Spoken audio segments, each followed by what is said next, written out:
So we have an average score of 60.05.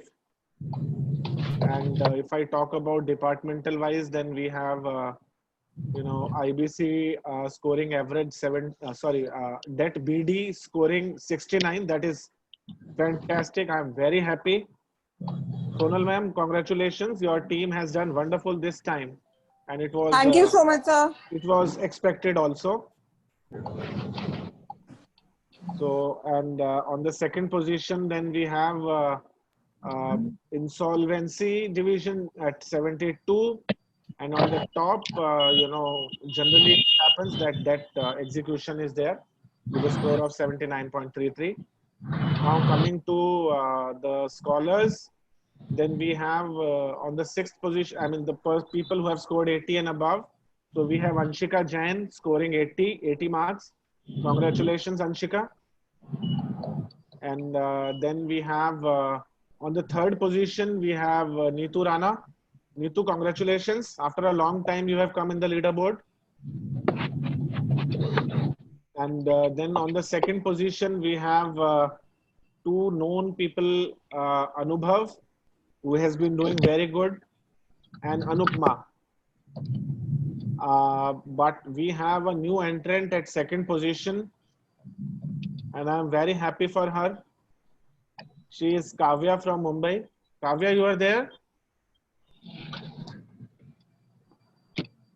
Kavya is there? I don't know. ये तो मतलब regular है. जो भी top पे आता है वो join नहीं करता है class. That is with the marks of 84. And we have on number 1, we have someone from insolvency division. Somebody can guess that name? Sunil Gupta. बिल्कुल ठीक है, right on spot with 90. So Sunil ji आज नहीं है. See, he has excused himself for today's class. So I got his message in the morning. So today's topic again is financial analysis, because in our profession, financial analysis is the most critical part. So whatever we do, whatever division we are into, this particular skill set is very much required and is very common, be it TEV or debt syndication valuation or, IBC or whatever it is. Financial statement analysis is very critical because we are in the financial services, and financial statements are basically nothing but medical report of a person. So if a corporate is treated as a person, then financial statements would be like his X-ray or ECG or whatever. So as a good financial doctor, we should be in a position to read it very well and should be able to diagnose the problem very well so that we can do a proper prognosis. So today we have Sudarshan Kedia as our financial doctor today, who will be teaching us certain skills to read the financial statements and to understand and see where the problem is, or where the corporate is going wrong, or where they are going right, and what could be a possible solution to that. So I hand over the stage to Sudarshan. Sudarshan, I'm really sorry you have to live with a very thin attendance today, but I had no option but to restrict people. Otherwise, this discipline will not come. But Sudhiji, I would request all the members to be very interactive during this session, because it's not a one-way communication which need to be done and they need to hear it only.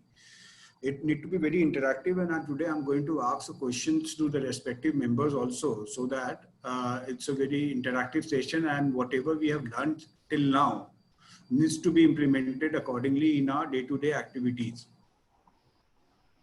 Right. So I will specially request few people to make it interactive. One is Manish Joshi,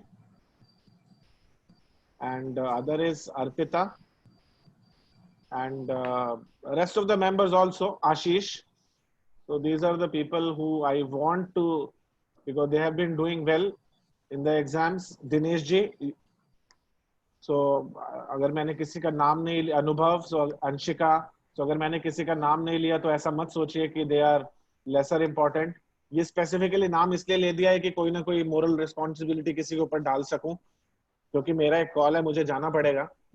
So I request these people to make it interactive. So Sudarshan ji, please start.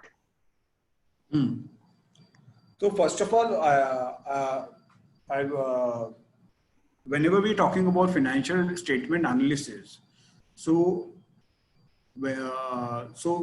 first of all, the question comes to our mind that what are the things which need to be analysis under the definition of financial statement. So there are a couple of things which comprises of financial statements like balance sheet, profit and loss account, cash flow statement, and schedules and attached to it.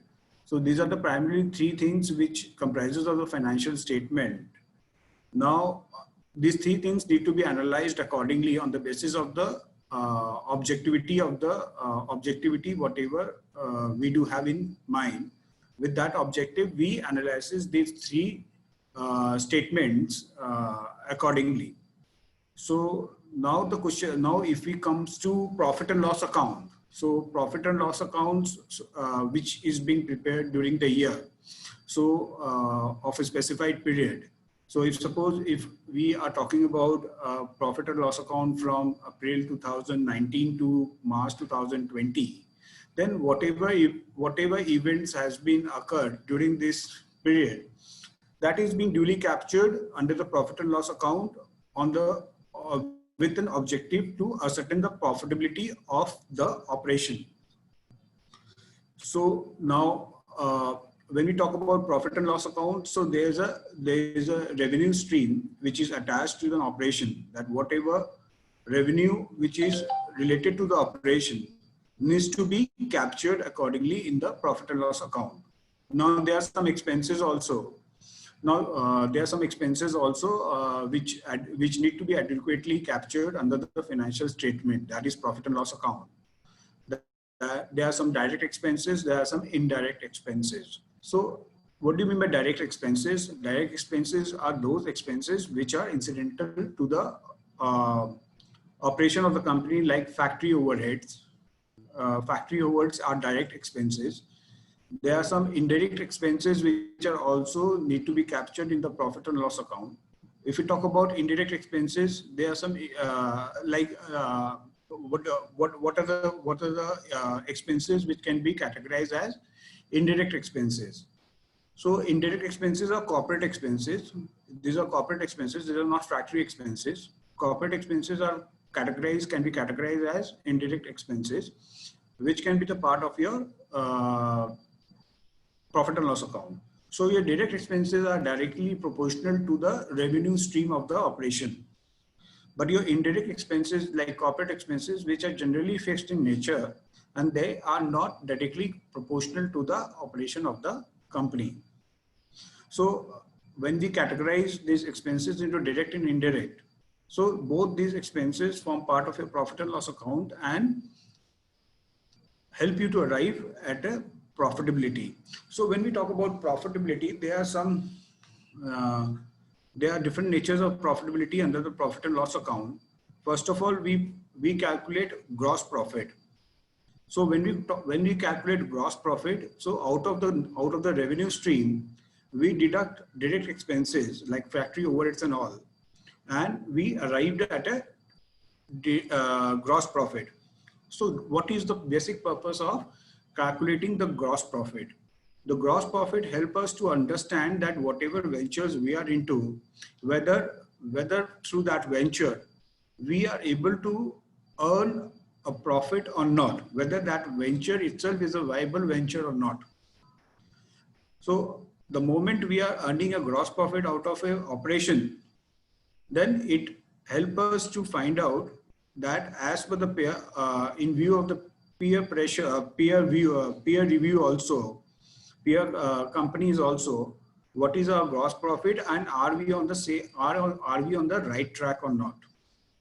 Now from gross profit, if we deduct indirect expenses, then indirect expenses, when we are indirect expenses, then we arrived at a profit called EBITDA, EBITDA. So what is the full form of this? It's an earning before EBITDA, EBD, earning before interest, depreciation, amortization, and tax. So EBITDA is the profit, is the profitability which we earn after deduction of direct and indirect expenses from the revenue stream. What we have not deducted in EBITDA, in the settlement of the EBITDA, is our depreciation component, is the financial interest or charges, whatever need to be need to be given to the financial institutions, irrespective of the financial institution, whatever we have loan, whatever loan has been taken. So against that, if we do have to pay any interest or charges, that is not being deducted. So that financial charges, depreciation, and tax. And apart from these two, there are other two components which we don't deduct from EBITDA. One is exceptional items which occur during the year. So there are some exceptions. What do you mean by that? So when we talk about exceptional items are those items which are not recurring in nature, which has been incurred in a particular year, and those items are called exceptional items. So that is also below the EBITDA line only. Other items are prior period items. So prior period items are those items which we have not taken, the impact of those items which we have not taken in the previous year, but ought to have been taken. Then as a rectification, we get it deducted from the existing profitability. So there are 5 components which we don't deduct while setting out the EBITDA. That is one, depreciation, another financial charges, another is tax component, another is prior period item, and another is exceptional items. So these are the 5 items which you don't deduct. Apart from that, we deduct every expenses from the revenue stream to arrive at an EBITDA. Now, EBITDA is one of the profitability parameter which help us to determine the viability of the operation. Now, the moment we are going to deduct interest and depreciation from EBITDA, then we arrived at a PBT, that is profit before tax. Profit before tax, when we deduct tax from it, then we arrived at PAT, P-A-T, that is profit after tax. Now the question arises that we frequently use the term cash accrual. Now, what is cash accrual? Is it equivalent to your cash profit? And how to arrive cash accrual? So cash accrual is nothing. It's a PAT plus depreciation. What we have to do. So why we are adding depreciation upon PAT to arrive at a cash accrual? Because we are adding depreciation upon PAT to arrive at a cash accrual in order to ascertain, the cash accrual, why we are doing so? Because depreciation is a non-cash item. When we talk about depreciation is a non-cash item, there is neither inflow or outflow in terms of depreciation. So that's why we are adding depreciation upon PAT in order to calculate the cash accrual. What is the significance of calculating this cash accrual? This cash accrual gives us a fair idea that how much profitability is there to service the long-term repayment. I repeat, this cash accrual help us to ascertain then how much profit during that year is available with us to service the long-term debt. Service means I'm talking about principal over here, because interest component we have already taken as a part of financial charges. So it's a serviceability of the principal of the long-term debt. So suppose if your cash accrual comes to somewhere around 1 crore and you have an obligation, that is principal repayment of somewhere around 2 crores, then it can be said that you don't have sufficient profit to repay your long-term debt. So in that way, cash accrual plays a very important role and help us to understand the serviceability of the long-term loan accordingly. Sudarshan ji, हाँ जी। Question ये है कि EBITDA, मतलब दो question EBITDA से related ही है। One is that we call EBITDA earning before interest, tax, depreciation and amortisation. Okay, इसकी सीक्वेंस उल्टा होता है। इनडायरेक्ट अपने एक्सपेंसेस के अंदर डिप्रिसिएशन, अमोर्टाइजेशन, फिर इंटरेस्ट, फिर टैक्स लेस होता है। तो is there any logic of this EBITDA saying interest, depreciation, tax, depreciation, amortisation, जबकि सीक्वेंस दूसरा होता है? तो ये ऐसे ही आ गया कि कोई लॉजिक इसके पीछे? मैं समझ नहीं पाया आपकी बात। एबिटा का मतलब earning before interest, tax, depreciation और अमोर्टाइजेशन, राइट? हाँ जी, हाँ जी। जबकि सीक्वेंस ये होता है कि indirect expenses, depreciation, amortisation, interest, फिर टैक्स, राइट? तो ये जो एबिटा अपने कहते हैं और ये सीक्वेंस जो उल्टा होता है, ये नोमेनक्लेचर जो है एबिटा का, वो दोनों मैच नहीं करता है। तो is there any reason of if saying EBITDA और सीक्वेंस जो एक्चुअल में जो बैलेंस शीट में आती है, पीएल में आती है, वो दूसरी होती है? नहीं पता भाई, सीक्वेंस नहीं पता मेरे को। मैं तो भावनाओं को, हाँ नहीं, कि सीक्वेंस में ऐसे आता है, ऐसे आता है। कंफ्यूजन आता है चीज को लेकर। जब ये बेटा बोलते हैं ना, तो अपने दिमाग में रहता है डिप्रिसिएशन, अमोर्टाइजेशन, इंटरेस्ट, फिर टैक्स आता है। जबकि अपने जो प्रोनाउंस करता है बेटा आता है, इसमें इंटरेस्ट, टैक्स, डिप्रिसिएशन, अमोर्टाइजेशन इस तरह से आता है। एक तो रीजन ये था, चलो कोई। दूसरा, अपने always given too much emphasise on EBITDA rather than PAT. What is the reason for giving so much emphasis on the EBITDA? Because EBITDA, by calculating the EBITDA, we understand that is there an operational loss or operational profit. So operational profit, company का operational loss और operational profit है कि नहीं है। अगर अपने बोलते हैं कि अगर, क्योंकि सबसे पहले जब भी अपने कोई भी अगर लोन स्ट्रक्चर या कोई भी डेट कंपोनेंट की बात करते हैं, कोई भी लोन की बात करते हैं, तो सबसे पहले क्वेश्चन ये उठता है कि ये जो वेंचर है ये ऑपरेशनली वायबल है कि नहीं है। अगर ऑपरेशनली वायबल देखना है तो उसके लिए एबिटा पॉजिटिव होना, ये एबिटा सफिशिएंट होना जरूरी होता है। क्योंकि अगर मैं बोलूं कि we can say EBITDA is the operating profit. Operating profit We can say that. हाँ, एकदम बोल सकते हैं। मैं बैंकिंग पार्लेंस में बात कर रहा हूँ अभी।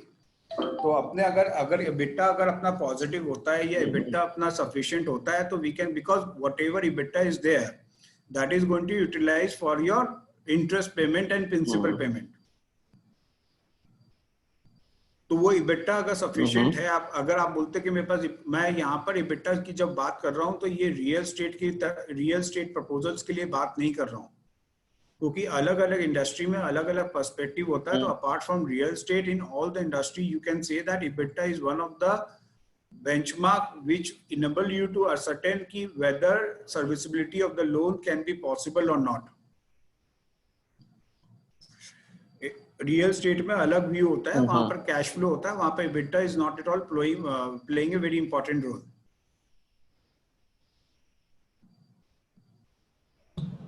Okay.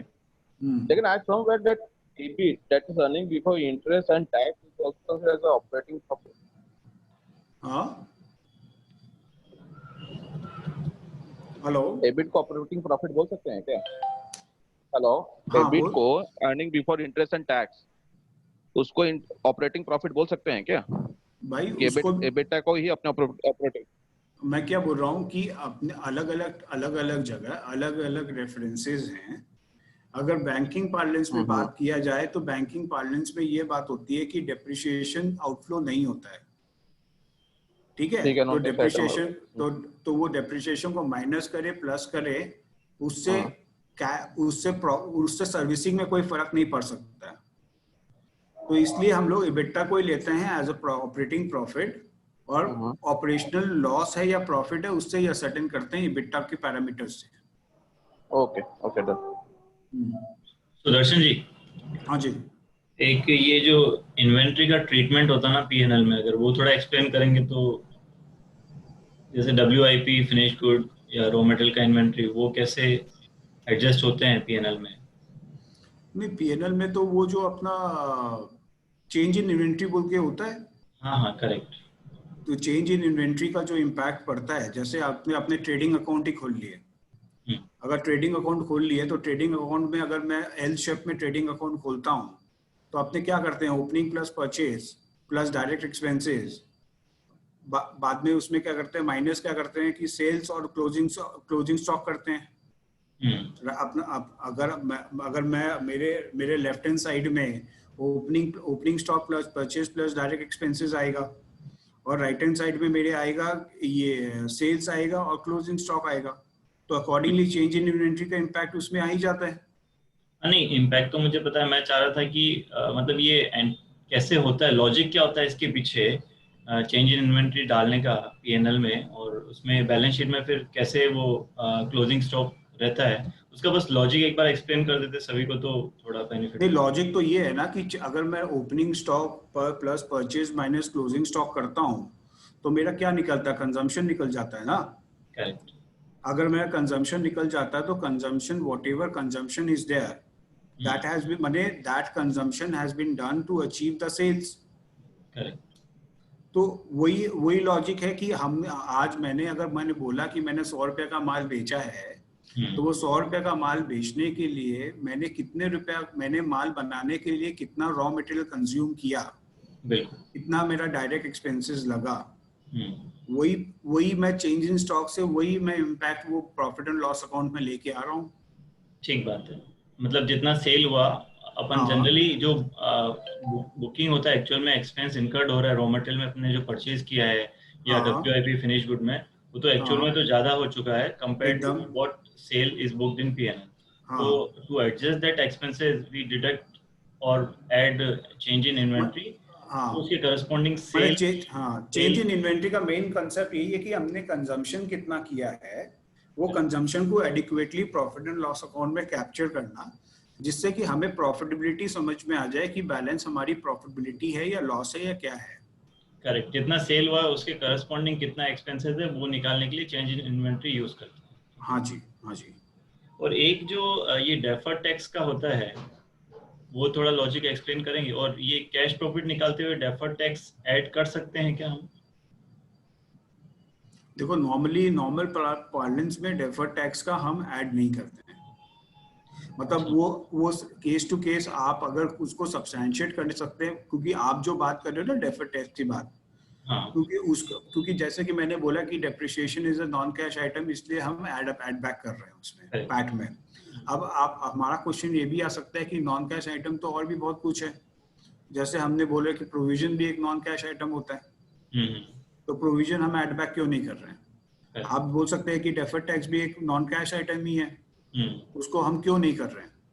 अब इसमें होता क्या है कि अगर हम अगर बात करते हैं कि कैश एक्रूवल की जब बात करते हैं, तो नॉर्मली क्या होता है कि प्रोविजन और ये सब जो हम इसको हम ऐड बैक कर सकते हैं, मगर इसके लिए क्या है कि हमें बहुत जस्टिफाई करना होता है कि हम इसको ऐड बैक क्यों कर रहे हैं। इट्स जस्ट लाइक कि आपका जब इनकम टैक्स असेसमेंट होता है तो उसमें एडिशन डिलीशन जो भी होता है, तो उसके लिए भी एक एक आइटम के लिए एक एक महाभारत होती है जस्टिफिकेशन देना। तो उस तरह से नॉर्मल पार्लेंस में हम ऐड बैक नहीं करते हैं, मगर इफ यू कैन सब्सटैंशिएट कि why you are adding and why should not be added, तो उस तरह से वो एडजस्टमेंट्स हम कर सकते हैं अपने कैश एक्रूवल्स में। करेक्ट। कई बार क्या बहुत सब्सटेंशियल अमाउंट हो जाता है, उससे जो एनालिसिस होता है ना, जैसे लास्ट ईयर में कुछ भी डेफर्ड टैक्स नहीं है, इस साल में बहुत ही हैवी आ गया, तो क्या एनालिसिस फिर स्क्यूड हो जाता है कि मतलब नहीं, सही बात है। तो वो आपको अगर आप उसको ये सब्सटैंशिएट कर सके कि this is an exceptional item which need to be taken care of in this financial year, और उस आइटम से आपका सिग्निफिकेंटली कैश एक्रूवल बहुत रिड्यूस हो जा रहा है, तो आप उस तरह से उसको एक्सेप्शनल आइटम बोल के आप एड बैक करके आप वो चीज एक एनालिसिस दे सकते हैं, मगर that is subject to the acceptability to the respective investor और बैंक्स हुएवर इज देयर। मैं ऐसे रूल्ड आउट 100% नहीं कर सकते हैं कि ये चीज नहीं हो सकता है, it can always be there, but आपका कन्विंसिंग पावर और उनका एक्सेप्टेबिलिटी पावर कितना है वो देखना पड़ेगा। ठीक है, थैंक यू। ठीक है, तो अभी हमने प्रॉफिट एंड लॉस अकाउंट से जो बात की हमने, अब प्रॉफिट एंड लॉस अकाउंट में is there any questions relating to this profit and loss account? Rishabh तुमको समझ में, एक मिनट, ऋषभ तुमको समझ में आ गया profit and loss account? Yes sir. हाँ, यस सर। हाँ मनीष जी बताएं। मैं पूछ रहा था रियल स्टेट का एक्सप्लेन करेंगे क्या, कैसे उसमें बुकिंग होती है for specifically for real estate project? Real estate project में क्या प्रॉफिट एंड लॉस अकाउंट? हाँ, पीएनएल कैसे, मतलब इनकम कैसे बुक करते हैं, एक्सपेंस कैसे बुक होते हैं? नहीं, इसमें क्या होता है कि रियल एस्टेट सेक्टर में first of all we need to understand कि profit and loss account is not at all playing an important role in the assessment of any real estate project. अगर अपने को रियल एस्टेट प्रोजेक्ट का कोई भी अपने को समझना है, कोई भी असेसमेंट करना है, although as per the accounting standard and other principles, so we need to prepare a balance sheet and we need to prepare a profit and loss account. मगर आपका अगर असेसमेंट ऑफ प्रोजेक्ट की viability के point of view से अगर अपने को assessment करना है, तो profit and loss account is not going to serve the purpose. More so ever if when so ever we are going to prepare the profit and loss account in the real estate industry, real estate industry में क्या होता है, दो तरह से अपने profit and loss account बना सकते हैं। This is as per the methodology being followed by the developer. एक ये बना सकते हैं कि जैसे आज हमने प्रोजेक्ट स्टार्ट किया और अपने को प्रोजेक्ट 4 साल में खत्म होना है, तो वो क्या कर सकते हैं कि वो 4 साल में एज पर द बुकिंग और as per the cost of incurred into the project, वो परसेंटेज ऑफ कंप्लीशन मेथड के हिसाब से वो प्रॉफिट बुक कर सकते हैं। पहली चीज ये। दूसरी चीज वो ये कर सकते हैं कि अगर उनको लगता है कि वो ये मेथोडोलॉजी नहीं अडॉप्ट करना चाहते हैं, तो वो प्रोजेक्ट कंप्लीट जिस दिन होगा उस दिन एक साथ प्रॉफिटेबिलिटी बुक कर सकते हैं। तो ये दो मेथोडोलॉजी है जो कि वो अडॉप्ट कर सकते हैं, और ये उनके ऊपर है कि वो कौन सा मेथोडोलॉजी अडॉप्ट करना चाहते हैं। ऐसा अभी तक कहीं पर भी अकाउंटिंग प्रिंसिपल्स में, अकाउंटिंग स्टैंडर्ड में ऐसा कहीं पर भी लिखा हुआ नहीं है कि इट्स मैंडेटरी कि उनको यही फॉलो करना होगा। वो इंडेस में कुछ चेंजेस हुए हैं क्या इससे रिलेटेड भी रिसेंटली, जो इंडेस है? इंडेस का नॉलेज नहीं है भैया मेरे को। अच्छा, ठीक। इंडेस में आई am not updated about it. तो अभी ये एक चीज है। तो परसेंटेज ऑफ कंप्लीशन मेथड के हिसाब से वो रियल एस्टेट का अकाउंटिंग कर सकते हैं, या वो क्यूमुलेटिवली जब प्रोजेक्ट कंप्लीट हो जाए उस समय वो उसको प्रिपेयर्ड करके उसमें प्रॉफिटेबिलिटी पूरी दिखा सकते हैं। ठीक है। अब अपने चलते हैं बैलेंस शीट में। Whenever we talk about any balance sheet is not being prepared during the financial year. Balance sheet is being prepared as on a particular date. Now balance sheet में there are two components, one is liability, another is assets. जब मैं liability की बात करता हूँ तो liability is being categorized into two parts, majorly two parts. One is shareholders fund, another is total outside liability. तो total outside liability is one part and share holders fund is another part. तो share holders fund को अपने net tangible network भी बोलते हैं बहुत बार।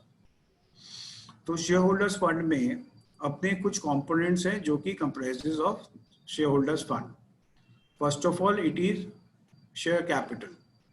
Share capital जब मैं वर्ड यूज कर रहा हूं तो it's a paid up share capital I am talking about, it's not an authorised share capital.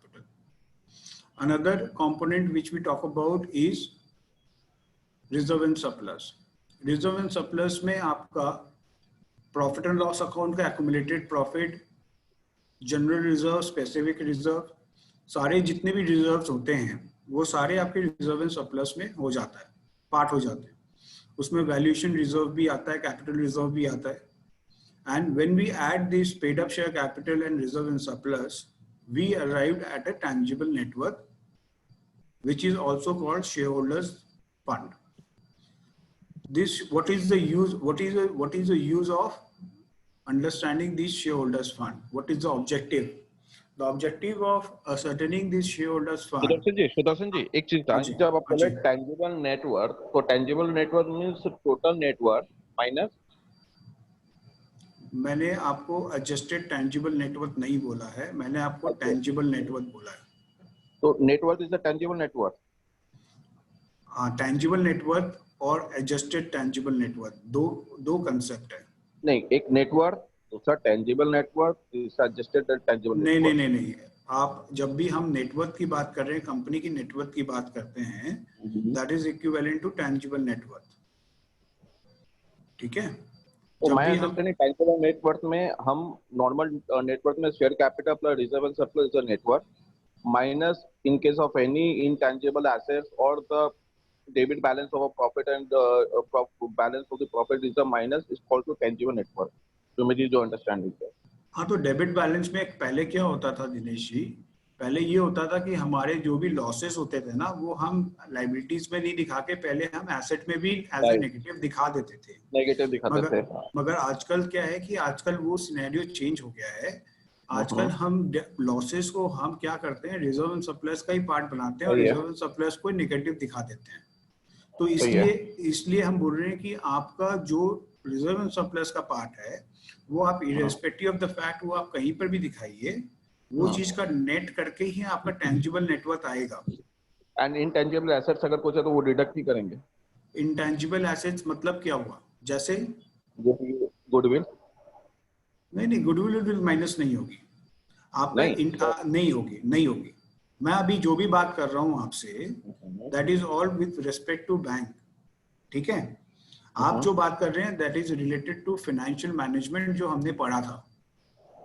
नहीं सर, मैं तो कंपनीज एक्ट में जो टेंजिबल नेटवर्थ का जो डेफिनेशन है ना, हाँ, उसमें तो इनटेंजिबल में नहीं, इसमें क्या होता है दिनेश जी, इसमें क्या होता है कि जब हम टेंजिबल नेटवर्थ की बात करते हैं तो उसमें पेड अप शेयर कैपिटल और अपना ये रिजर्व एंड सरप्लस और miscellaneous expenditure not return of अगर कुछ होता है तो वो माइनस हो जाता है, रादर देन कि इंटेंजिबल एसेट। क्योंकि बहुत बार आप देखोगे कि इंटेंजिबल एसेट बहुत ऐसी आईटी कंपनीज है जहां पे इंटेंजिबल ही एसेट्स होते हैं, एंड इंटेंजिबल एसेट माइनस कर देंगे तो नेटवर्थ जीरो हो जाएगी। तो जो कंपनीज एक्ट में जो डेफिनेशन है उससे हम अलग समझते, वो अलग डेफिनेशन देता है, तो it has nothing to do here. No not at all. ठीक है, तो ये अपने हो गया tangible net worth. So whenever we talk about tangible net worth, it basically comprises of shareholders fund, is basically comprises of paid up share capital and reserve and surplus. ठीक है, अब बात होती है total outside liability. Total outside liability when we say, अब मेरा question एक ये है कि why we are not at all categorizing the shareholders fund at outside liability? Can anyone say then why we are not considering shareholders fund as outside liability? मैंने जब बोला कि टोटल आउटसाइड लायबिलिटी अलग होती है, शेयरहोल्डर्स फंड अलग होता है, तो मेरा एक क्वेश्चन है कि मैं शेयरहोल्डर्स फंड को आउटसाइड लायबिलिटी क्यों नहीं मान रहा हूं?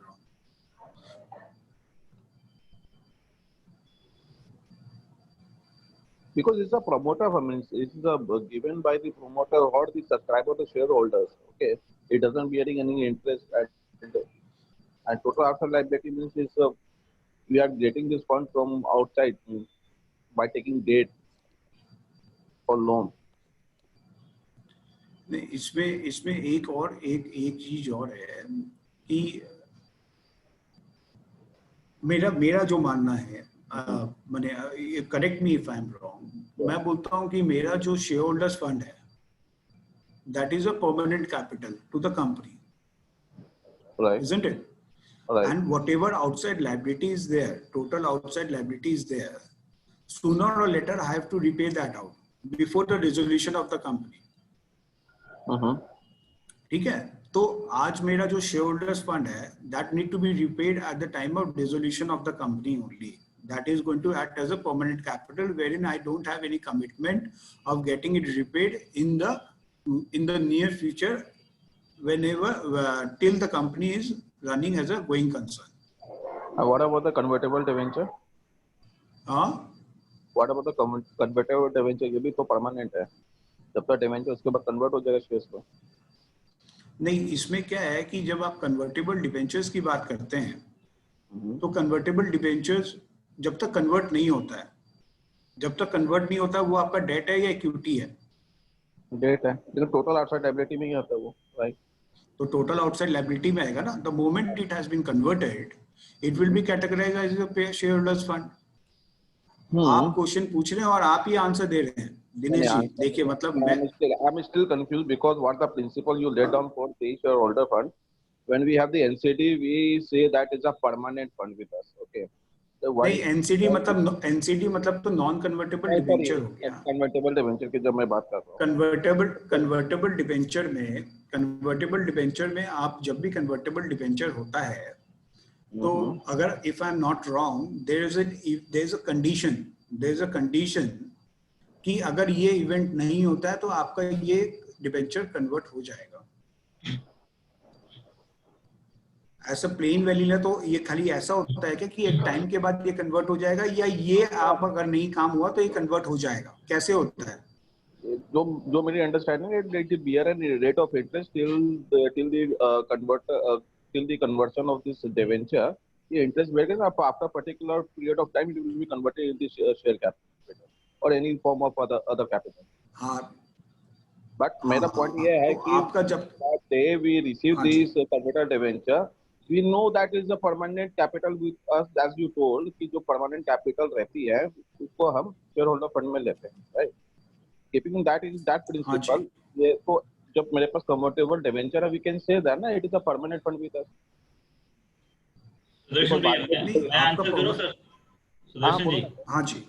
इसमें जैसे क्या होता है कि जैसे बैंक पर्पस के लिए हम नेटवर्क निकालते हैं तो उसमें unsecured loan from related party या प्रमोटर से आता है, वो भी नेटवर्क में डाल देते हैं, उसको भी टोटल आउटसाइड लायबिलिटी में नहीं कंसीडर करते हैं. सिमिलरली अगर एनसीडीज रिलेटेड पार्टी से या प्रमोटर से हैं वो भी हम शेयर होल्डर्स फंड कंसीडर कर देते हैं. तो उसमें कंडीशन ये लग जाती है कि till the tenure of loan जो ये अमाउंट है ये रीपे नहीं होगा. तो for the purpose of bank till the tenure of loan वो परमानेंट कैपिटल ही हो गया. ठीक है, तो लॉजिक ऐसा है कि क्या पर्पस के लिए हम चीज को कैसे प्रेजेंट कर रहे हैं. तो टिल दैट टाइम अगर वो बुक्स में रहने वाला है तो परमानेंट हो गया, अदरवाइज जो टोटल आउटसाइड लायबिलिटी में कंसीडर हो जाएगा. और एक इसमें मेरा क्या सबमिशन है कि जब भी आप अपने कोई भी चीज को अगर शेयर होल्डर्स फंड की बात करते हैं तो शेयर होल्डर्स फंड में जब उसको कैटेगराइज करते हैं तो we are not paying any interest upon the capital also. मतलब आज अनसिक्योर्ड लोन में भी अपने क्या करते हैं कि टैक्स कंपोनेंट के वजह से अपने इंटरेस्ट अक्रू कर लेते हैं मगर पेमेंट नहीं करते हैं during the tenure of the loan.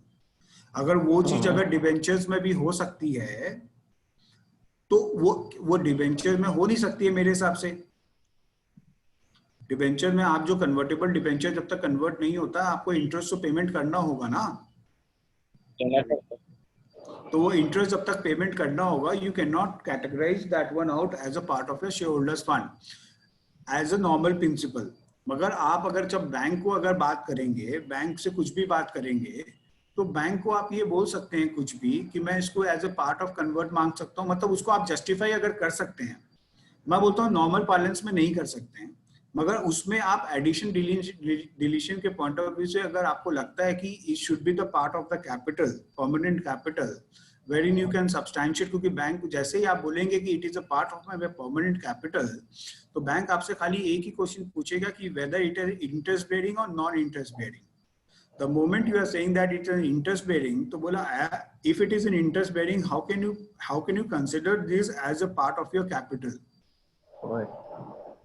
So इसमें टाइम का क्या होता है, जैसे फॉरेन कंपनी जो भी इन्वेस्टमेंट करती है ना इंडिया में, तो वो कैपिटल तो बहुत कम लाती है और ज्यादातर पैसा एनसीडी के फॉर्म में ही आता है. ठीक है, और वो इंटरेस्ट बियरिंग भी होता है, लेकिन उसको इसमें ही कंसिडर करते हैं शेयर होल्डर्स फंड में, क्योंकि जो एक प्रमोटर है जो इन्वेस्टर है उसी का पैसा है. लेकिन उसमें वो कंडीशन डालते हैं कि जो भी इंटरेस्ट है वो अप्रूव होता जाएगा और फिर टेन्योर ऑफ लोन आप रीपे नहीं करेंगे. एकदम सही बात. ठीक है, तो एक चीज ये हो गया कि अपने shareholders fund that is equivalent to tangible net worth, we have understood that how we need to get it calculated. Now the another component is total outside liability. When we talk about total outside liability, it means it's a liability which is payable in nature sooner or later as per the going concern. Now total outside liability, when we talk about it, comprises of two major components. One is non-current liability, another is current liability.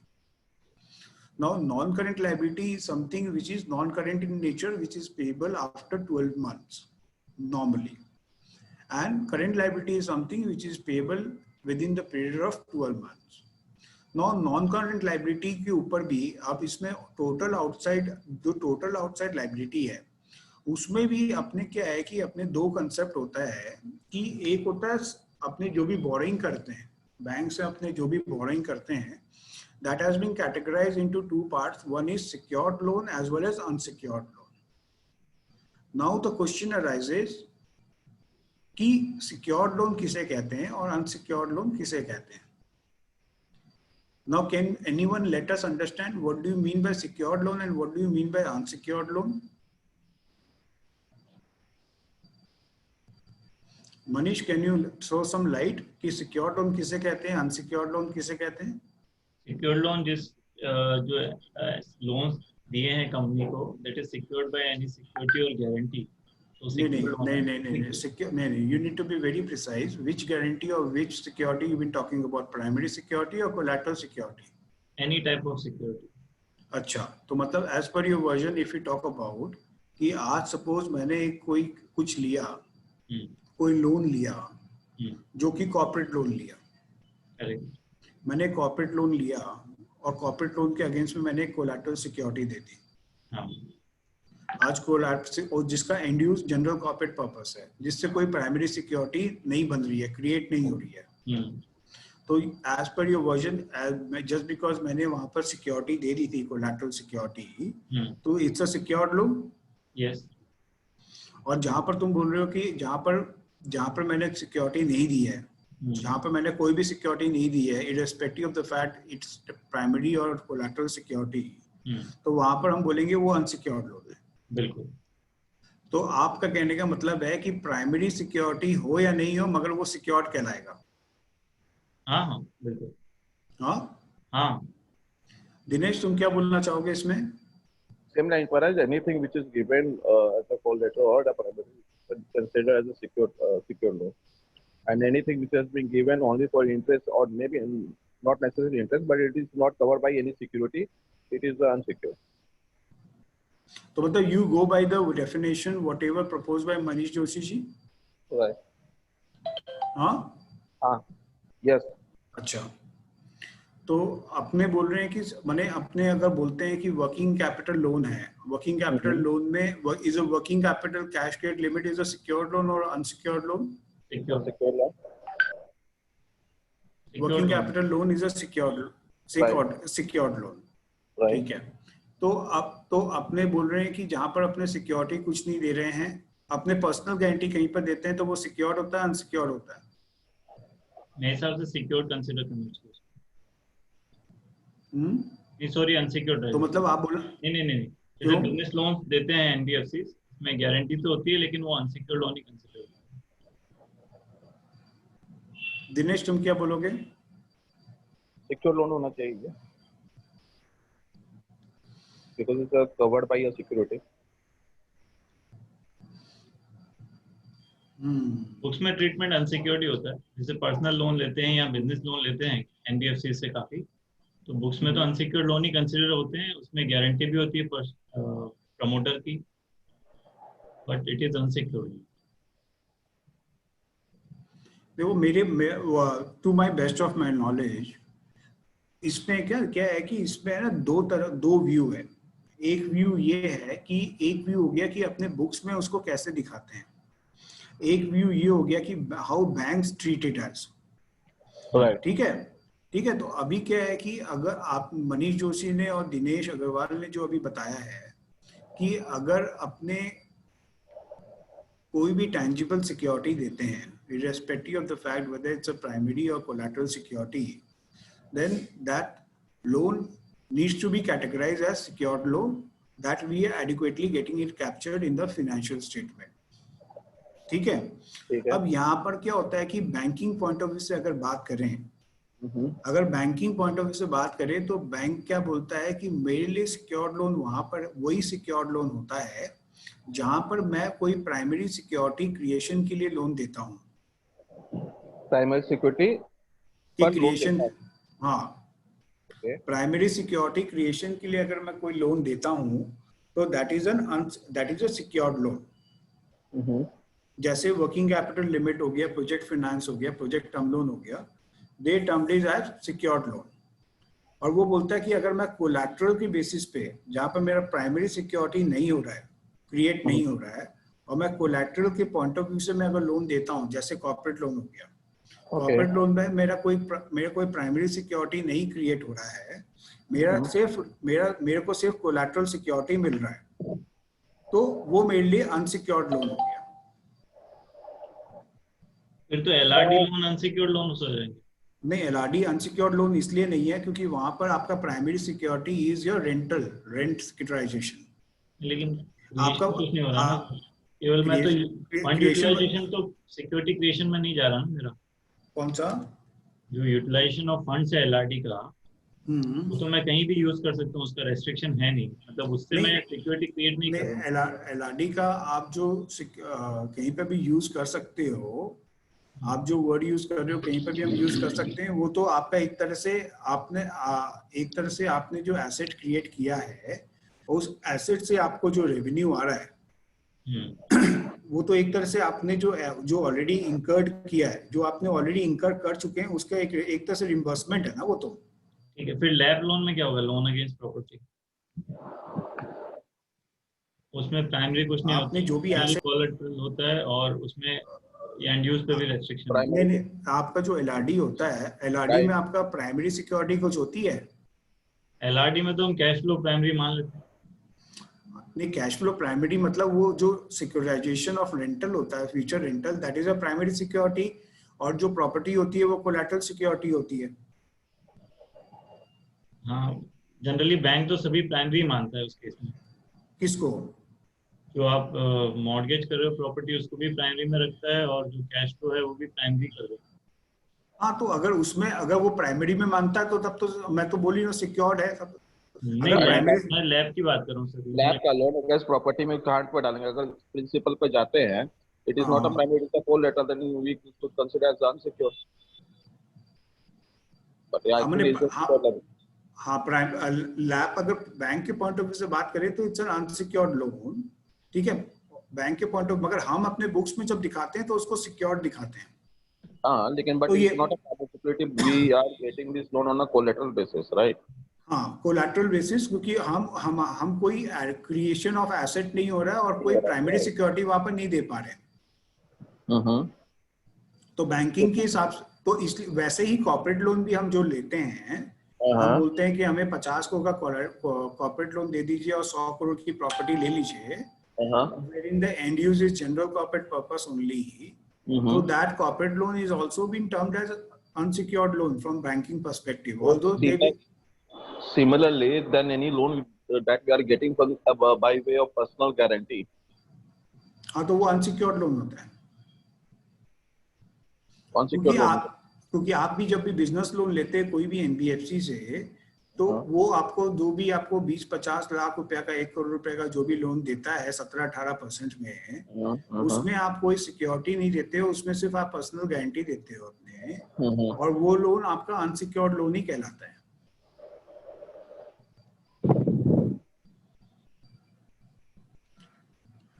ठीक है। तो अपने जो total outside liability की बात कर रहे थे, टोटल आउटसाइड लायबिलिटी में अपने सिक्योर्ड अनसिक्योर्ड लोन के बारे में समझ पाए। अभी क्वेश्चन ये रेज होता है कि सिक्योर्ड जो होता है वो आपका लॉन्ग टर्म भी हो सकता है, शॉर्ट टर्म भी हो सकता है, दोनों में से कुछ भी हो सकता है। और आपका जो तो अगर ये एक हो गया नॉन करेंट में आपका सिक्योर्ड अनसिक्योर्ड आ जाता है। एक आपने जो एडवांसेस ले रखे हैं, जो प्रोविजंस हैं, that is a part of your non current liability. Now we are coming to current liability. Current liability में मेजर कंपोनेंट्स क्या क्या होते हैं? एक आपका होता है कि ट्रेड पेबल्स क्या है, एक आपका होता है कि आपके क्या शॉर्ट टर्म प्रोविजंस हैं, करंट मैच्योरिटीज क्या है। करंट मैच्योरिटीज की जब मैं बात करता हूं तो उसका मतलब ये है कि आपका कुछ part of the term loan जो कि आपको 12 महीने के अंदर जो पेमेंट करना है, that need to be reflected accordingly under current liability. उसके अलावा आपके और क्या ऑब्लिगेशन है जो कि करंट इन नेचर है, जो कि 12 महीने के अंदर आपको पेमेंट करने हैं। नाउ क्वेश्चन अराइजेस कि आज अपने जो ट्रेड पेबल्स की बात करते हैं, ट्रेड पेबल्स में क्या होता है कि trade payables can be categorise into current and non current also. Can anyone let me understand कि ट्रेड पेबल्स को अपने नॉन करंट में कब मान सकते हैं?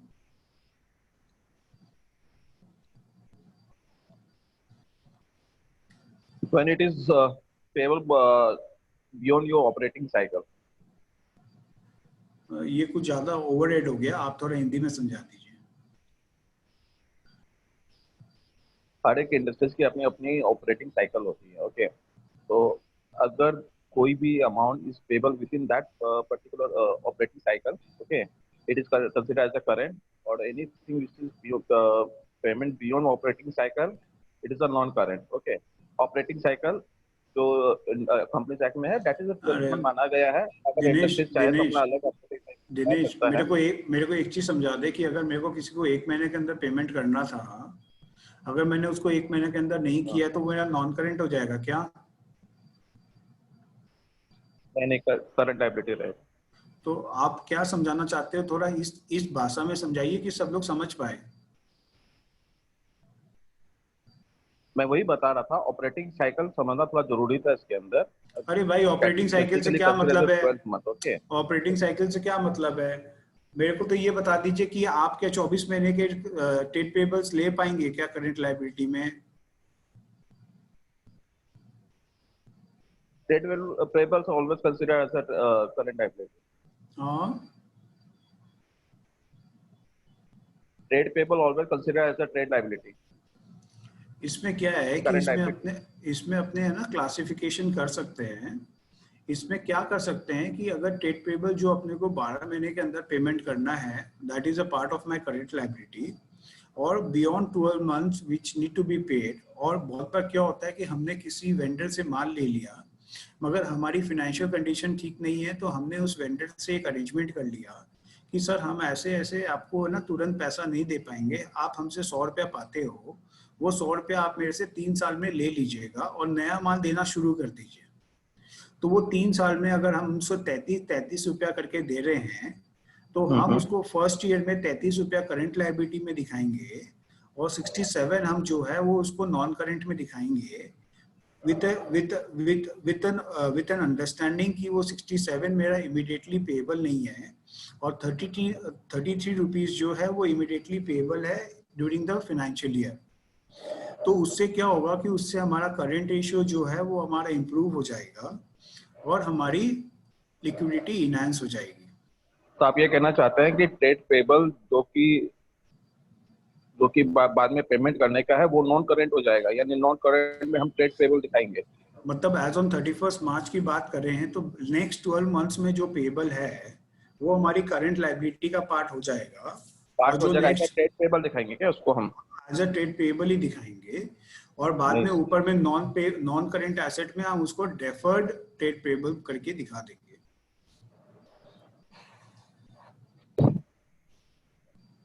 कोई क्वेश्चन अभी समझने में कोई अंडरस्टैंडिंग इशू? कभी नॉन करंट लायबिलिटी में ट्रेड पेबल हमने देखा नहीं। मैं बोल रहा हूँ कि अभी आप बहुत कुछ नहीं देखे होंगे दिनेश जी, तो ये सेशन उसी के लिए लिया गया है कि everyone should be acquainted with कि बाजार में क्या हो रहा है। कोई देखा हो ट्रेड पेबल को अगर नॉन करंट में देखा, because trade payable always part of a current liability. वही मैं बोल रहा हूँ ना, जीवित रहने के लिए बाजार में कंपनीज को बहुत कुछ करनी पड़ती है, और कंपनीज जब नहीं कर पाती है तो हमारे जैसे लोगों के पास आती है जिनके खुरापाती दिमागों से हम वो चीज करते हैं जो चीज नॉर्मल बैलेंस में नहीं होता है। उसको other current liability, other non current liability में डाल सकते हैं, लेकिन ट्रेड पेबल करके नहीं दिखा सकते उसको। ठीक है, आप समझ पाए कि ये चीज हो रहा है। मतलब मैं जो भी आपसे बात कर रहा हूँ, this is our all tried and tested. मैं आपसे एक्सपेरिमेंटल बात नहीं कर रहा हूँ अभी, ठीक है? तो इससे हमारा फायदा क्या होता है कि हम करंट रेशियो को इम्प्रूव कर सकते हैं अकॉर्डिंगली, और हमारी जो ड्राइंग पावर है वर्किंग कैपिटल में वो आ जाती है, क्योंकि क्रेडिटर्स कम लेस होते हैं। ठीक है सर, बैलेंस शीट तो बैलेंस हो ही जाएगा। हाँ, तो आज तो लाइबिलिटी में टोटल लाइबिलिटी में shareholders fund that is equivalent to tangible net worth and total outside liability comprising of non-current asset, non-current liability and current liability will give you a total liability under the balance sheet. ठीक है, now the question arises कि आज अपने current जो total asset है वो total asset में क्या क्या आता है. Now total asset is being basically categorized into three parts. One is fixed asset, another is non-current asset and the third is current assets. ठीक है, अब फिक्स एसेट की जब हम बात करते हैं तो हमारे साथ प्रॉब्लम क्या होती है कि हम जब बैलेंस शीट देखते हैं तो बैलेंस शीट में WDV फिक्स एसेट दिखाई देती है, रिटन डाउन वैल्यू एसेट, और हमारे पास इतना समय नहीं होता है या हम इतना एफर्ट नहीं देखते हैं कि हम उसका डेप्रिसिएशन शेड्यूल को थोड़ा सा पढ़ लें. अगर जैसे ही हम डेप्रिसिएशन शेड्यूल को पढ़ते हैं तो बहुत बार क्या होता है कि हमें वहां से ये समझ में आ जाता है कि ग्रॉस फिक्स एसेट क्या है और एक्यूमुलेटेड डेप्रिसिएशन क्या है और कितना एडिशन हुआ और कितना डिलीशन हुआ है. तो उससे हमें थोड़ा सा ये समझ में आ जाता है कि year two year basis company का कैपेक्स प्लान क्या है, उसने अर्लियर ईयर्स में क्या कैपेक्स प्लान किया था. और बहुत बार ये भी होता है कि जब हम फिक्स एसेट की बात करते हैं तो फिक्स एसेट में एक कैपिटल वर्किंग प्रोग्रेस बोल के भी एक आइटम होता है जो कि पार्ट ऑफ डेप्रिसिएशन शेड्यूल होता है. अब कैपिटल वर्किंग प्रोग्रेस में भी बहुत बार क्या होता है कि आप बहुत कंपनीज के पास जाते हो, कंपनीज बोलती है कि बहुत अच्छा चल रहा है, सारी चीजें बनाई हुई है, सारा इंफ्रास्ट्रक्चर डेवलप्ड है, मगर उनके बैलेंस शीट में देखोगे कि 50 करोड़ रुपए का CWIP पड़ा हुआ है. तो सबसे पहले क्वेश्चन अपने को ये पूछना चाहिए कि सर जब आपने सब कुछ कर लिया, सब कुछ हो गया, सब कुछ तैयार है, तो ये CWIP कहाँ से आपकी बैलेंस शीट में पड़ा हुआ है. इसका मतलब ये है कि उसका फाइनेंशियल डिसिप्लिन नहीं है और उसने COD अचीव करने के बाद भी, एसेट ऑपरेशनल होने के बाद भी CWIP को फिक्स एसेट में कन्वर्ट नहीं किया है. तो वो भी एक मैटर ऑफ कंसर्न होता है. और बहुत बार CWIP से अपने को ये भी समझ में आ जाता है कि उसकी बैलेंस शीट में कुछ आधा अधूरा बना हुआ पड़ा हुआ है जिसका उसका फ्यूचर, उसके बारे में उसका फ्यूचर का क्या प्रोस्पेक्ट्स है वो भी समझ में आ जाता है. क्योंकि अगर आधा अधूरा कुछ बना हुआ है तो उसको पूरा बनाने के लिए कुछ पैसे चाहिए और वो पैसे की अरेंजमेंट वो कैसे करता है वो भी एक समझना पड़ता है अगर उसको लॉन्ग टर्म कुछ अपने को सॉल्यूशन देना होता है. तो CWIP also plays a very important role in the analysis of the financial statement. So until unless we find the solution कि CWIP जो आपके बैलेंस शीट में पड़ा हुआ है उसका कैसे उद्धार हो सकता है वो आप बता दीजिए, उसके बाद ही एक कोई अपने कॉन्क्रीट व्यू ले सकते हैं कि उसका कैसे सॉल्यूशन बैठ सकता है. उसके बाद अपने देखते हैं कि नॉन करेंट एसेट्स. अब नॉन करेंट एसेट्स जो हैं, नॉन करेंट एसेट्स में नॉन करेंट इन्वेस्टमेंट्स भी आ जाते हैं और नॉन करेंट एडवांसेस भी आ जाते हैं, नॉन करेंट प्रोविजंस भी आ जाते हैं. अब नॉन करेंट एसेट्स जो होते हैं उसमें सबसे पहले अपने को ये देखना पड़ता है कि नॉन करेंट इन्वेस्टमेंट्स कितने हैं. आज सपोज अपना शेयर होल्डर्स फंड 100 रुपया है और नॉन करेंट इन्वेस्टमेंट्स अपना 110 करोड़ रुपया है. तो व्हाट डज इट मीन? इसका मतलब ये होता है कि आपके पास जितने पैसे थे अपने 100 रुपया जो आपके पास थे आपके पॉकेट में, आपने क्या किया कि आपने वो पैसे बिजनेस में डिप्लॉय नहीं करके आपने खुद ही दूसरी जगह दूसरी कंपनियों में उसको डिप्लॉय कर दिया. तो इसका मतलब ये हुआ कि आपका कोई भी स्किन ऑन द गेम नहीं है इस कंपनी में और आप जो भी तामझाम कर रहे हो इस कंपनी में वो आप मार्केट के पैसे से कर रहे हो. तो मार्केट से आपने डेट लिया, मार्केट से आपने उधारी ली और उसी के बलबूते पे कंपनी चल रही है क्योंकि आपने तो आपके पैसे जो लगाए थे वो आपने अपने दूसरे कंपनियों में इन्वेस्टमेंट करके बाहर निकाल दिए. तो that is also one very important parameter to understand the intention and integrity of the promoter. मैं जब इंटेंशन और इंटीग्रिटी बोल रहा हूँ इसका मतलब ये नहीं कि उसने पैसे निकाल दिए तो उसके ऊपर बुरी नजर से देखो उसको. नजर सही होनी चाहिए, मगर उसने उसका उसका वो he is not very much serious about this company because वो पैसे पहले से निकाल चुका है। तो इसलिए कामत कमेटी ने भी जो अपना एक रेशियो बताया था कि TOL/ATNW, कामत जी भी बादाम बहुत खाते थे, तो उन्होंने दिमाग लगाया और उन्होंने इसलिए ATNW का लगा दिया चक्कर कि जो आपका शेयर होल्डर्स फंड होगा उसमें से जो भी आपने इन्वेस्टमेंट या आपने जो लोन दे रखा है, चाहे वो आपकी इन्वेस्टमेंट कंपनी एसोसिएट कंपनी हो या बाहर की कंपनी हो, वो माइनस हो जाना चाहिए। तो it's a matter of concern कि कितना पैसा कंपनी ने अपने शेयर होल्डर्स फंड है और उसमें से कितना वो इन्वेस्टमेंट करके बाहर ले जा चुकी है। तो जो नेट ऑफ है वही उसका इन्वेस्टेड है उस कंपनी में for the operation of the company. ठीक है, तो अब नेक्स्ट होता है करंट एसेट्स। करंट एसेट्स की हम जब बात करते हैं तो करंट एसेट्स में जनरली क्या होता है कि इन्वेंट्री और stock, cash and cash equivalent and other current assets. तो अब स्टॉक की जब हम बात करते हैं तो stock is being categorised into 3 parts, raw materials, WIP and finished goods. अब नाउ स्टॉक तो हम बहुत बार क्या होता है कि हमने बैलेंस शीट में बहुत कुछ दिखा देते हैं कि आज मेरा स्टॉक इतना है, मगर अगर फाइनेंशियल एनालिसिस करना है तो हमें क्या होता है कि हम कंपनी से बहुत बार स्टॉक की एजिंग ले लेते हैं।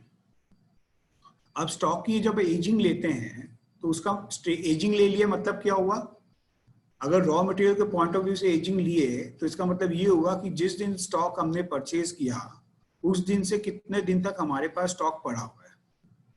WIP की एजिंग लिया तो मतलब लास्ट जो WIP एडिशन हुआ था उसमें उस दिन के बाद कब से पड़ा हुआ वो उस WIP। थर्ड, अपने फिनिश गुड्स की बात करें तो मतलब माल बन के कितना दिन से हमारे पास में पड़ा हुआ है वो हमें पता चल जाए। आज हमें ये एजिंग हम लेते हैं तो इस एजिंग से हमें ये पता चल जाता है कि कितने दिन तक बना बनाया चीज बिना वैल्यू एडिशन के हमारे पास पड़ा हुआ था और हमारा कैपिटल उस कारण से ब्लॉक किया हुआ था। बहुत बार क्या होता है कि इससे अपने को एक चीज और ये भी समझ में आती है कि हमारा जो स्टॉक है वो स्लो मूविंग है या फास्ट मूविंग है, या कौन सा स्टॉक है जो स्लो मूविंग है जिसको हम एडिक्वेट अपने अगर रेमेडियल मेजर्स लें तो हम उसको बेच के जो भी पैसा खड़ा होता है या कैसे उसको डिस्पोज ऑफ किया जा सकता है। तो ये बहुत इंपॉर्टेंट एस्पेक्ट है जो कि अपने को on the face of the balance sheet नहीं पता चलता है। And with the promoters, with the company assistance, we can understand कि स्टॉक की जो मार्केटेबिलिटी है वो मार्केटेबिलिटी कितनी कैसे असर्टेन की जा सकती है और कैसे अपने ये समझ सकते हैं कि स्लो मूविंग है या फास्ट मूविंग है स्टॉक, या स्टॉक कितना पुराना है और पुराना है तो क्यों पुराना इतना पड़ा हुआ है और उस पुराने स्टॉक को क्यों नहीं बिक रहा है या उसको हम आगे क्यों नहीं यूज कर पा रहे हैं। बहुत बार क्या होता है कि कोई स्टॉक बहुत खराब हो गया है, उसका एब्सोल्यूट वैल्यू में बिना कन्वर्ट किए उसको उसी वैल्यू में दिखाया जाता है और जिससे कि स्टॉक की वैल्यूएशन कम नहीं हो जाए और वो स्टॉक की कोई वैल्यू नहीं होती है ऑपरेटिंग साइकिल में। तो अगर हम इसको इस तरह से एनालिसिस करेंगे तो हमें स्टॉक का एक्चुअल पोजीशन समझ में आएगा rather than taking the value of the stock on the face value of the balance sheet. Second component है अपना बुक डेट्स। अब अपने जब बुक डेट्स की बात करते हैं तो बुक डेट्स में भी क्या है कि अपने को एजिंग मांगनी चाहिए कि हमें आप एजिंग दे दीजिए कि, और एजिंग से हमें ये पता चलता है कि बुक डेट जो है वो कितना पुराना है। क्योंकि जनरली अगर हम बुक डेट्स की बात करें तो बैलेंस शीट में हमें यही समझ में आता है कि 6 मंथ्स ओल्ड कितने हैं और 6 मंथ्स ओल्ड के कितने हैं। तो वो 6 मंथ्स का बेंचमार्क वो बना रखते हैं और 6 महीने से पुराने और 6 महीने से ऊपर कितने हैं वो हमें बता देते हैं। मगर हमें उसमें ये नहीं समझ में आता है कि आप 6 महीने से ऊपर तो 7 महीने का भी हो सकता है और 3 साल का भी हो सकता है। तो वो हमें क्लियर पिक्चर नहीं देता है। तो वो क्लियर पिक्चर लेने के लिए हमें एजिंग उनसे मांगनी पड़ती है। पार्टी वाइज एजिंग हम मांगते हैं उनसे और पार्टी वाइज एजिंग से हमें ये समझ में आता है कि कौन सा पार्टी से कितना पैसा कितना पुराने समय से हम पाते हैं। और अगर हम देखते हैं कि कोई पार्टी से 3 साल से पैसे नहीं आए हैं, तो हम कंपनी से ये पूछ सकते हैं कि आपके पास ये 3 साल से जो पैसे नहीं आए हैं, इसको रिकवर करने के लिए आपने क्या एक्शंस लिया और ये किस तरह से रिकवर हो सकता है। Moreover we can understand from the client also कि सर आपके जब ये पैसे 3 साल से नहीं आए तो आपने इसको प्रोविजन फॉर बैड डेट या बैड डेट क्यों नहीं किया अभी तक। क्योंकि ये तो एक तरह से गलत ही दिखा रहा है कि एक तरफ आप बोलते हो कि आपको 30 करोड़ रुपए आने हैं और जब आपने एजिंग दिया तो आपको 10 करोड़ रुपए ही आने थे, तो 20 करोड़ रुपए तो आने ही नहीं थे। तो वो चीज भी अपने बुक डेट्स की एजिंग से अपने इस तरह को अपने समझ सकते हैं कि एक्चुअल में कितने पैसे आने हैं, रादर देन कि हम जो बैलेंस शीट में दिखा रहे हैं उसको फेस वैल्यू में लेके चले। अब third component is cash and cash equivalent. अब कैश एंड कैश इक्विवेलेंट देखते ही हाथ पैर फूल जाते हैं। अमाउंट तो बहुत बड़े दिखाई देते हैं, मगर दिखाई देता है कि और अमाउंट बहुत बड़ा दिखाता है, बहुत मोटा दिखता है, मगर प्रमोटर बोलता है मेरे पास पैसे नहीं है। तो हम सोचते हैं मन में कि यार तुम्हारे तो कैश एंड कैश इक्विवेलेंट बहुत अच्छा दिख रहा है और तुम बोलते हो पैसे नहीं है। बाद में क्या करते हैं कि बाद में हम थोड़ा सा एफर्ट देते हैं और एफर्ट देके बाद में उसका शेड्यूल देखते हैं। तो हम जब शेड्यूल देखते हैं, क्योंकि हमारा सबसे बड़ा प्रॉब्लम क्या है इंटरनली, हम जब भी बैलेंस शीट देखते हैं ना तो बैलेंस शीट में शेड्यूल देखने का कष्ट नहीं करते हैं। क्योंकि कष्ट जैसे ही हम करेंगे बैलेंस शीट का शेड्यूल देखने का, वैसे ही हमें चीजें अपने आप समझ में आ जाएगी। तो जैसे कैश एंड कैश इक्विवेलेंट का हम जब भी देखते हैं शेड्यूल, तो पता चलता है कि वहां पर तो उसके बैंक में पैसे हैं नहीं, मगर उसने तो एफडी में पैसे लगा रखे हैं या मार्जिन में पैसे दे रखे हैं जो कि बैंक के पास ही है। अब क्वेश्चन ये होता है यार एफडी में पैसे है तो एफडी तुड़ा के दो पैसा। अब एफडी में पैसे हैं तो अब वो प्रमोटर है तो उसका दिमाग तो घोड़े से तेज दौड़ता है। तो वो क्या करता है कि वो पहले एफडी रखता है और एफडी को बाद में लीन क्रिएट करके उसके ऊपर पैसा लेता है। तो एफडी भी नहीं टूट सकती है, मगर बुक्स में दिख रही है कि आपके पास कैश एंड कैश इक्विवेलेंट है। तो what does it matters, matter क्या करता है कि उसके करंट अकाउंट में कितने पैसे हैं, रादर देन कि उसके मार्जिन या उसके एफडी में कितने क्या पैसे हैं। अगर वो भी दिखता है तो आप उसका भी क्लैरिफिकेशन मांग सकते हैं कि सर ये एफडी आपकी अनइंकम्बर्ड है या लीन क्रिएट किया हुआ है।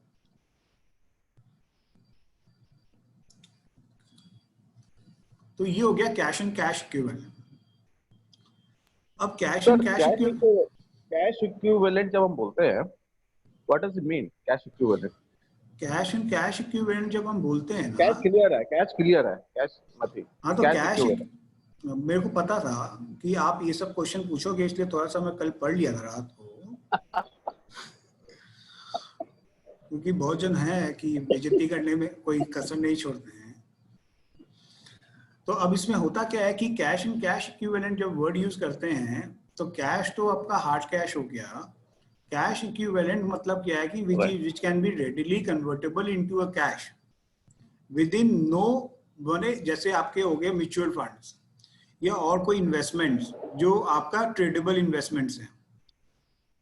ठीक है, तो मतलब बहुत सारी ऐसी जो जैसे एफडी हो गई, तो बहुत सारी ऐसी इंस्ट्रूमेंट्स है जिसको आप रेडिली क्लिक ऑफ बटन आप उसको कैश में कन्वर्ट कर सकते हैं।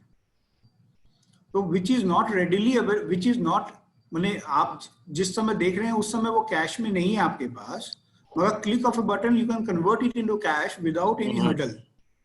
तो that instruments are comprises of cash and cash equivalents. Sir stock कोई ऐसा पड़ा हुआ जो कि आज बेचूं कल मेरे को माने अभी पैसा मिल जाएगा, कैश इक्विवेलेंट में आएगा? नहीं, स्टॉक तो आपका इन्वेस्टमेंट्स में आएगा ना, वो तो इन्वेस्टमेंट में करंट इन्वेस्टमेंट्स में आ जाएगा। Stock is not that stock sir, inventory I am talking inventory एकदम हाईली मूवेबल आइटम है, अभी बिक जाएगा।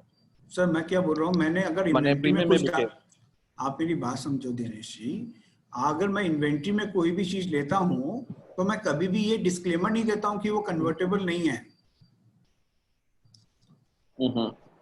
आप अगर मैं कैश इन्वेंट्री में इक्विवेलेंट में ये समझता है anything which is equivalent to cash, नहीं ऐसे एनीथिंग व्हिच ऐसे इज आप देखो, इक्विवेलेंट टू कैश। नहीं आप ऐसे बोलोगे तो मैं तो बोलूंगा कि लैंड भी should be land should also be considered as cash मैंने इक्विवेलेंट। वही मैं डिफरेंशिएट करना चाह रहा हूं, cash equivalent when I am saying anything which is equivalent to cash is a cash equivalent, right ना? नहीं नहीं, मैं यहाँ पर ये नहीं बोल रहा हूँ कि आपका कोई भी आइटम जो जल्दी से कन्वर्ट हो जाए उसको कैश इक्विवेलेंट में ले सकते हो। मैं ये बोल रहा हूँ कि जो भी एक कोई मार्केट इंस्ट्रूमेंट है आपके पास, वो मार्केट इंस्ट्रूमेंट को अगर आप लिक्विडेट करना चाहो तो आप जल्दी से करवा सकते हो, वो उसको कैश इक्विवेलेंट में लेते हैं। आप मेरे को कल बोलोगे मेरे पास 2 एकड़ लैंड है और वो बहुत प्राइम लोकेशन में है, मैं उसको कैश इक्विवेलेंट में ले लूं रादर देन कि फिक्स एसेट में लूं, तो वो चीज गलत हो जाएगा। I think the more appropriate word to that, anything which is irredeemably convertible is a known amount. Okay, is a cash equivalent. हाँ, वो मैं गूगल जैसे नहीं कर FD पाया था। Okay. मैं गूगल नहीं कर पाया था आपका क्वेश्चन के बाद, तो इसलिए मेरे को वो वर्ड नहीं आ रहा था। तो अब समझ गए ना आप? हाँ सर। हाँ, तो अब क्या है कि अब जब हम non current asset, current asset, ये सब जो बात किए हैं अभी, अब इसमें क्या होता है कि अपने को इन्वेंट्री में और बुक डेट में एक चीज ये भी देखना होता है कि आज सपोज अपने बोलते हैं कि 20 करोड़ रुपए का टर्नओवर है, कंपनी ने 20 करोड़ रुपए का टर्नओवर किया और उसके बुक्स में बुक डेट्स है 30 करोड़ रुपए का, तो वो भी एक मैटर ऑफ कंसर्न होता है। That is also one point की what we need to analyse. अगर आपने 20 करोड़ रुपए का टर्नओवर किया सारे साल में और 30 करोड़ रुपए का आप बुक डेट दिखा रहे हो अपने बुक्स में, तो इसका मतलब ये हुआ कि आपका जो होल्डिंग पीरियड है बुक डेट्स को लेके, that is very much high. मतलब आप एक तरह से आपको एक बुक डेट, माने आपके पास अभी बुक्स में आपके पास 1.5 साल का बुक है, 1.5 साल से आपको पैसे नहीं आए हैं। इसका मतलब तो यही हुआ ना, अगर 20 करोड़ रुपए का आपने टर्नओवर किया और 30 करोड़ रुपए का बुक डेट है, मतलब आप चर्न नहीं कर पा रहे हो अपने बुक डेट्स को, या उसको रोटेट नहीं कर पा रहे हो। तो उसमें क्या है कि इर्रेस्पेक्टिव ऑफ द फैक्ट, मैं आपको ये समझाना चाहता हूँ कि irrespective of the fact whether the company is earning profit और नॉट, इसमें यहाँ पर आपको ये सिनेरियो में ये दिखेगा कि 20 करोड़ रुपए का उन्होंने टर्नओवर किया और 5 करोड़ रुपए का इबिट्टा किया। तो आप इबिट्टा देख के ज्यादा खुश मत हो जाइएगा, क्योंकि वो EBITDA is a paper profit. There is a concept called paper profit and actual profit. तो अगर आपका 20 करोड़ का अगर टर्नओवर किया है और 15 करोड़ रुपए का आपका एक्सपेंसेस है, तो आपका इबिट्टा अगर 5 करोड़ रुपया है, मगर आपका बुक डेट्स अगर बैलेंस शीट में 30 करोड़ रुपया है, तो it's a matter of concern, क्योंकि आपने जो प्रॉफिट अर्न किया है 5 करोड़ रुपया, that is an unrealised profit, that is not at all a realised profit. तो आपके पास जब तक पैसे नहीं आते हैं, जब तक आपके पास रियलाइजेशन नहीं आता है, that profit is not at all relevant for you. तो आपको ये भी देखना होगा कि how fast you are rotating your book debts into cash, inventory into sales and sales into cash. तो आपको ये भी देखना होगा कि आपकी होल्डिंग पीरियड इन्वेंट्री की और बुक डेट्स की कितनी है, और वो ईयर टू ईयर बेसिस उसमें कुछ इम्प्रूवमेंट हो रहा है या नहीं हो रहा है। अगर पिछले साल अगर आप 60 दिन का बुक डेट्स रखते थे और इस साल अगर आप 90 दिन का रखते हैं, तो आपको बहुत सोचना होगा। इसका मतलब क्या हुआ कि पिछले साल आप 60 दिन के अंदर पैसा लेके आ जाते थे बुक डेट से, और इस बार आपको 90 दिन लग रहे हैं पैसे लेके आने में। तो मतलब आप जो रिकवर कर पा रहे हैं अपने बुक डेट से, वो आपको उसमें बहुत समय लग रहा है। अगर पिछले साल आपका अगर इन्वेंट्री 30 दिन का आप रखते थे और इस बार आप अगर 45 दिन का रख रहे हैं, तो इसका मतलब ये हुआ कि 15 दिन की इन्वेंट्री आपको ज्यादा रखनी पड़ रही है, और उसका आपके पास अगर रीजन है तो आप शांति से रह सकते हैं। अगर रीजन नहीं है तो जब तक रीजन नहीं मिले तब तक शांति से मत रहिए।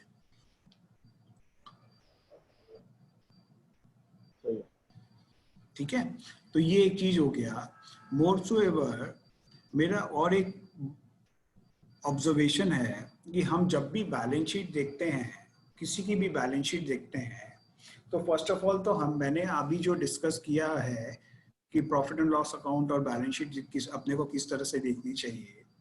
फर्स्टली अपने है ना क्या है कि जो ऑडिटर्स का ओपिनियन होता है वो हमारे में पढ़ने की पेशेंस होती नहीं है, हम ऑडिटर्स ओपिनियन पढ़ते नहीं है।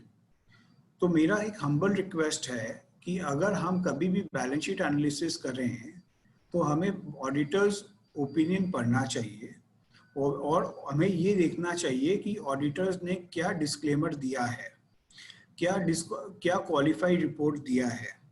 क्योंकि बहुत बार क्या होता है कि जब तक हम एक एक लाइन नहीं पढ़ेंगे, मैं ऐसा नहीं बोल रहा हूँ कि आपको कोई ऑडिटर्स रिपोर्ट पढ़ने बोले तो आप सारा दिन लगा दीजिए, मगर एक ग्लांस भी देना होता है। ग्लांस में अपने को समझ में आ जाता है कि कहाँ पर क्या क्वालिफिकेशन ऑडिटर्स ने डाली है।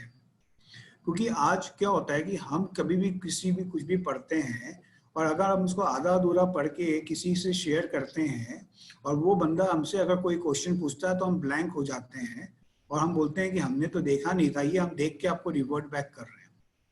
अगर आप पहले से पढ़ लोगे तो आप वो जब क्वेश्चन पूछोगे तो उसका आंसर देने लायक होगे, रादर देन कि आप उससे समय मांगोगे कि मैं क्वेश्चन का ही देख रहा हूँ, कोई क्वेश्चन भी है कि नहीं है वहां पर।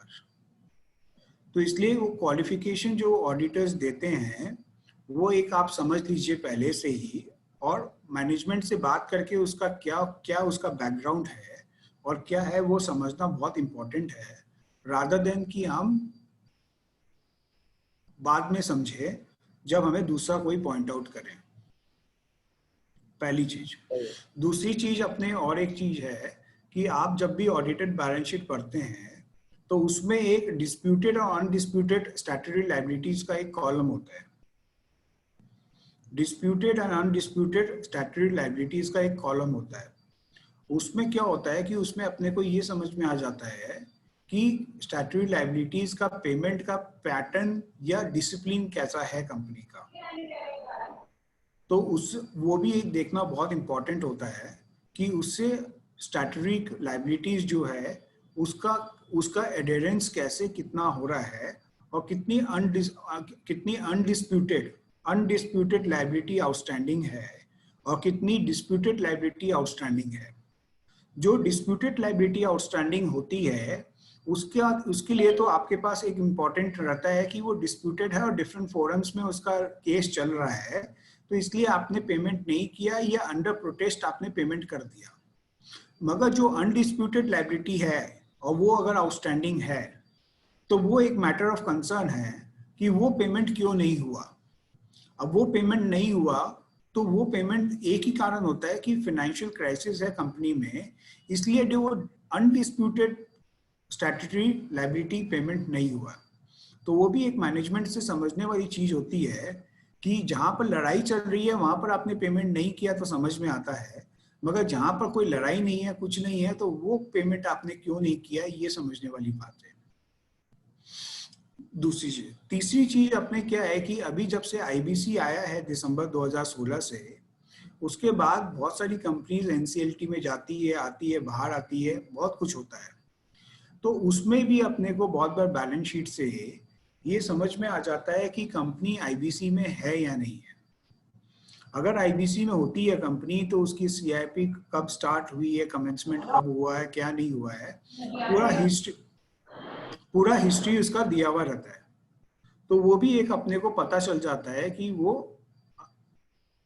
उसका क्या इतिहास है और क्या बैकग्राउंड है। थर्ड, एक अपने को और एक ऑडिटेड बैलेंस शीट में एक चीज जो अपने को देखनी होती है वो एक बहुत इंपॉर्टेंट है, और वो है अपने को कंटीजेंट लायबिलिटी वाला पार्ट, जो कि एडिक्वेटली कैप्चर्ड होता है ऑडिटेड बैलेंस शीट में। तो अपने को कंटीजेंट लायबिलिटी में अपने को ये समझ में आ जाता है कि क्या कौन सी ऐसी लायबिलिटी है जो कंपनी ने ऑलरेडी टेक ओवर कर रखी है, जो कि क्रिस्टलाइज नहीं हुई है आज के दिन में, मगर हाँ आगे होने की संभावना है अगर कोई इवेंट ऑफ डिफॉल्ट होता है तो उस तरह से भी अपने को समझना होता है कि कंटीजेंट लायबिलिटी क्या क्या है और उसका क्या कैसे अपने सेफगार्ड कर सकते हैं। क्योंकि बहुत बार जो लायबिलिटी होती है कंपनी की वो दो तरह से होती है, of the balance sheet and on the balance sheet. On the balance sheet जो भी होती है वो तो अपने को बैलेंस शीट और पीएल से समझ में आ जाता है, मगर कुछ लायबिलिटीज ऐसी होती है जो लायबिलिटीज क्रिस्टलाइज नहीं होती है एंड कंटीजेंट होती है। तो वो कंटीजेंट लायबिलिटी जो होती है, जो कि हैपनिंग ऑफ एन इवेंट के ऊपर डिपेंड करती है, वो ऑन द बैलेंस शीट या बैलेंस शीट में कैप्चर नहीं होती है। वो of the balance sheet in the form of a disclosure और नोट्स और समथिंग अदर वो रिफ्लेक्ट होती है बैलेंस शीट में। तो वो चीज भी अपने को पढ़ने बहुत इंपॉर्टेंट है, जिससे कि हम आगे जाके एक इन्फॉर्म डिसीजन ले पाए कि of the balance sheet and on the balance sheet commitment company की क्या है टुवर्ड्स आउटसाइड पार्टीज। तो ये भी एक बहुत इंपॉर्टेंट एरिया है जो मेरे को लगता है कि we should keep in mind when analyzing any balance sheet.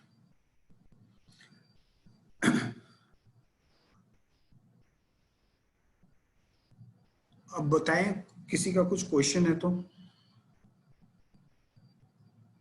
Any question regarding this financial analysis?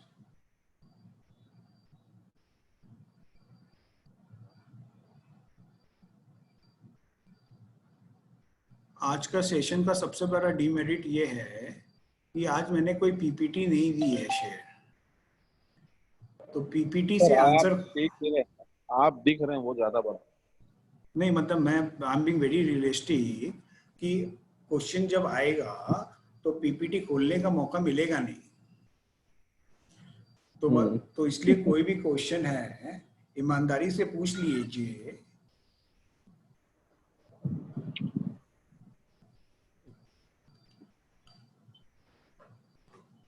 Archu तुम्हारा कोई क्वेश्चन है? तुम तो पीपीटी मास्टर और पीपीटी खोल के एग्जाम देती हो। सर एक चीज बताइए ना सर, मैंने जस्ट को हम खर्चों का प्रोविजन बनाते हैं, इनकम का प्रोविजन नहीं, कंजर्वेटिव अप्रोच के कारण, क्योंकि हर समय खर्चों का जो भी है उसका प्रोविजन बनाना चाहिए, क्योंकि हम जब भी और बैलेंस शीट इनकम जब रियलाइज होता है तभी करो। हम जब भी बैलेंस शीट बनाते हैं तो हम कंजर्वेटिव अप्रोच लेके चलते हैं, तो इसी कारण से हम एक्सपेंसेस का प्रोविजन बना लेते हैं, मगर इनकम का प्रोविजन नहीं बनाते हैं।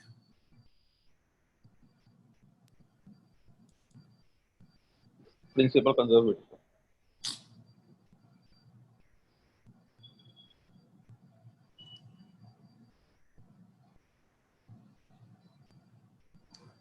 Ayush Mittal, any question?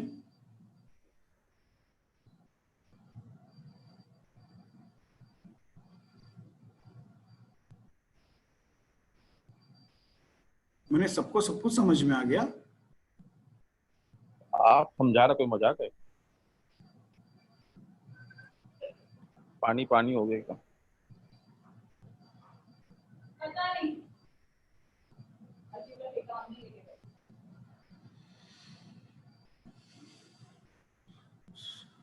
सो ठीक है, कोई वोट ऑफ थैंक्स दे दो थोड़ा सा और क्लोज करते हैं।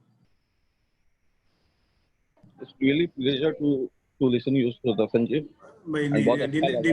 दिनेश ऐसे बोलो कि जो सबको समझ में आए, मेरे को भी समझ में आए, हिंदी में बोल दो। बहुत अच्छा लगा। आज कोई पीपीटी नहीं था, लेकिन उसके बाद भी काफी इंटरेस्टिंग टॉपिक था। नाउ वी सी कि क्वेश्चंस कैसे रहते हैं, उसके बाद और मजा आएगा। Thank you so much. ठीक है, thank you all the respected members. If you do have any queries, do let me understand, and best of luck for the exam. Surely, sir. Surely.